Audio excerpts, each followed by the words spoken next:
যুক্তরাষ্ট্রের major league সকারে Lionel মেসির সঙ্গে ইন্টার মায়ামিতে খেলছেন লুইস সুয়ারেজ। ওই দলে আছেন তাদের বার্সার সাবেক সতীর্থ জর্ডি আলবা ও সার্জিও বুস্কেটস।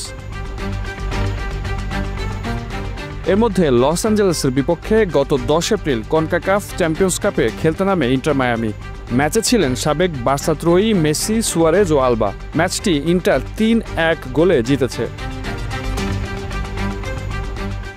ম্যাচের 89 মিনিটের একটি ভিডিও সামাজিক যোগাযোগ মাধ্যমে ছড়িয়ে পড়েছে, যাতে দেখা গেছে সতীর্থ জর্ডি আলবার আঙুলে কামড় দিয়েছেন সুয়ারেজ।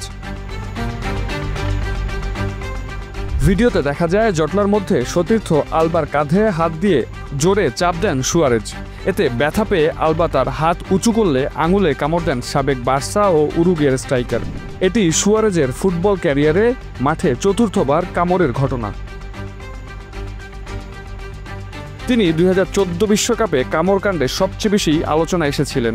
ব্রাজিলে অনুষ্ঠিত ওই বিশ্বকাপে তিনি ইতালির ডিফেন্ডার জর্জিও কিয়েলিনির কাঁধে কামড়ে দিয়েছিলেন। দাঁতের দাগ পর্যন্ত বসে গিয়েছিল ইতালির সেন্টার ডিফেন্ডারের কাঁধে। এর আগে 2010 সালে আয়াক্সে খেলাকালীন এই স্ট্রাইকার উসমান পাক্কালকে কামড়ে দিয়েছিলেন। ওই ঘটনায় তিনি 7 ম্যাচের নিষেধাজ্ঞা পেয়েছিলেন। এরপর 2013 সালে লিভারপুলে খেলার সময় চেলসির ইভানোভিচকে কামড়ে 10 ম্যাচের নিষেধাজ্ঞা পেয়েছিলেন। কিয়েলিনিকে কামড়ের ঘটনায় তিনি 4 ম্যাচ নিষিদ্ধ হয়েছিলেন। এবার অবশ্য সতীর্থকে কামড়ে দেওয়ায় তিনি নিষেধাজ্ঞার হাত থেকে বেঁচে যাচ্ছেন।